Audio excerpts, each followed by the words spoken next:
Robert T Kiyosaki द्वारा लिखित किताब rich dad's cash flow quadrant की। अगर आपने मोनोपोली नामक खेल खेला हो तो आपको याद होगा कि इसमें अमीर बनने का रहस्य सिखाया जाता था। आपको सिर्फ 4 हरे घर खरीदने होते थे और फिर उसके एवज में एक बड़ा लाल होटल खरीदना होता है। मोनोपोली खेल में अमीर बनने के लिए बस इतना ही करना होता था। आमतौर पर अमीर लोग भी ऐसा ही करते हैं। लेखक रॉबर्ट कियोसाकी कहते हैं कि मैं और मेरी पत्नी किम ने मोनोपोली के फॉर्मूले का ही प्रयोग किया था। जब रियल एस्टेट मार्केट बहुत बुरे दौर में था तब हमने लिमिटेड पैसे से छोटे मकान खरीदे। हम जितने ज्यादा मकान खरीद सकते थे खरीदते रहे। बाद में जब मार्केट की हालत सुधर गई तो हमने अपने 4 हरे मकान बेचकर एक बड़ा लाल होटल खरीद लिया था।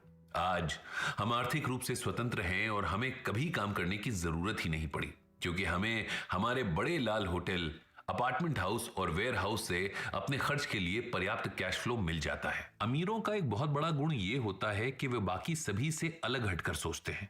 अगर आप सबकी तरह काम करते हैं तो आपके पास भी वही होगा जो सबके पास है। अंत में ज्यादातर लोगों के पास सालों की कड़ी मेहनत, खूब सारा टैक्स और जिंदगी भर का कर्ज ही बचता है। अक्सर लोगों के मन में यह सवाल होता है कि क्वाड्रेंट के बाएं हिस्से से दाएं हिस्से में आने के लिए क्या करना चाहिए, यानी अमीर बनने के लिए क्या करना चाहिए।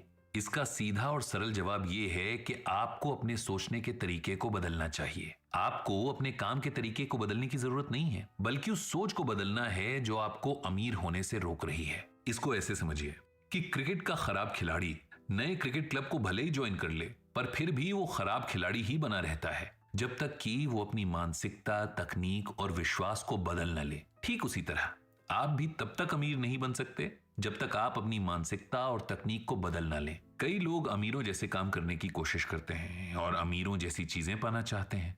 इसीलिए ये अमीरों की तरह दिखने वाला मकान या कार खरीद लेते हैं और अपने बच्चों को ऐसे स्कूलों में भेजते हैं जहां अमीरों के बच्चे पढ़ते हैं। इसका परिणाम ये होता है कि ऐसे लोगों को ज्यादा कर्ज या लोन लेने पड़ते हैं और इस वजह से उन्हें ज्यादा और कड़ी मेहनत करनी पड़ती है। इस बात को अच्छे से समझाने के लिए लेखक हमें अपने अमीर डैडी के बारे में बताते हुए कहते हैं कि मेरे अमीर डैडी ने वर्षों तक बहुत ही संयमित जीवन जिया।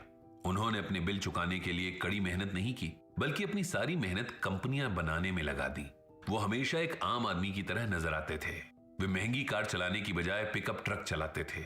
40 साल की उम्र में जाकर वे आर्थिक पावर हाउस के रूप में उभरे। जब उन्होंने हवाई में एक बड़ी प्रॉपर्टी खरीदी तब जाकर लोगों ने उन पर ध्यान दिया। उनका नाम अखबारों में आने लगा। तब जाकर लोगों को एहसास हुआ कि ये साधारण से दिखने वाला आदमी कई कंपनियों और रियल एस्टेट की बहुत सी बेशकीमती प्रॉपर्टीज यानी संपत्तियों का मालिक है।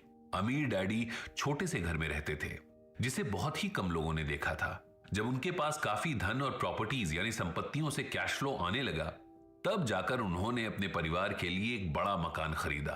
मकान खरीदने के लिए उन्होंने कर्ज नहीं लिया बल्कि नकद भुगतान किया। अच्छी बात यह है कि क्वाड्रेंट के बाएं से दाएं हिस्से में जाने के लिए हमें बस अपनी सोच बदलने की जरूरत होती है।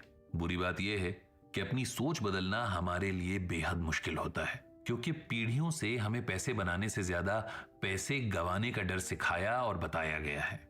मनुष्य की आर्थिक संघर्ष की सबसे बड़ी वजह उसके पैसे गंवाने का डर है। इस डर के कारण लोग अक्सर बहुत ज्यादा सुरक्षित तरीके से काम करते हैं और खुद पर बहुत ज्यादा नियंत्रण कर लेते हैं और अपना पैसा किसी ऐसे व्यक्ति को दे देते हैं जिसे वे विशेषज्ञ मानते हैं, जिसके बाद वे उम्मीद और प्रार्थना करते हैं कि जरूरत पड़ने पर उनका पैसा उन्हें सही सलामत मिल जाए। पैसे के बारे में ज्यादातर लोगों के मन में बहुत से गहरे भावनात्मक डर होते हैं। ये डर इतने ज्यादा होते हैं कि उनकी लिस्ट देना संभव नहीं है। ये डर मुझ में है, आप में है, देखा जाए तो हम सब में है।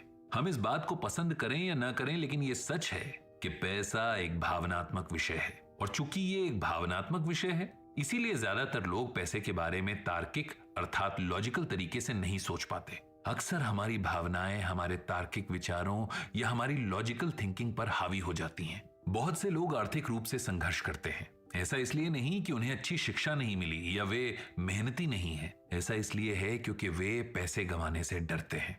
अगर पैसे गंवाने का डर उन्हें रोक देता है तो उन्हें ये मान लेना चाहिए कि वे शुरू करने से पहले ही पैसे गंवा चुके हैं। और जो लोग पैसे गंवाने के डर को नियंत्रित नहीं कर सकते उन्हें अपने दम पर कभी इन्वेस्ट नहीं करना चाहिए। उन्हें सबसे ज्यादा फायदा तब होगा जब इस काम को किसी प्रोफेशनल व्यक्ति के हवाले कर दें और उस काम में दखल ना दें। तो दोस्तों, बताइए जरा कि आपको हमारा ये एपिसोड कैसा लगा। हमें आपके कमेंट्स का बेसब्री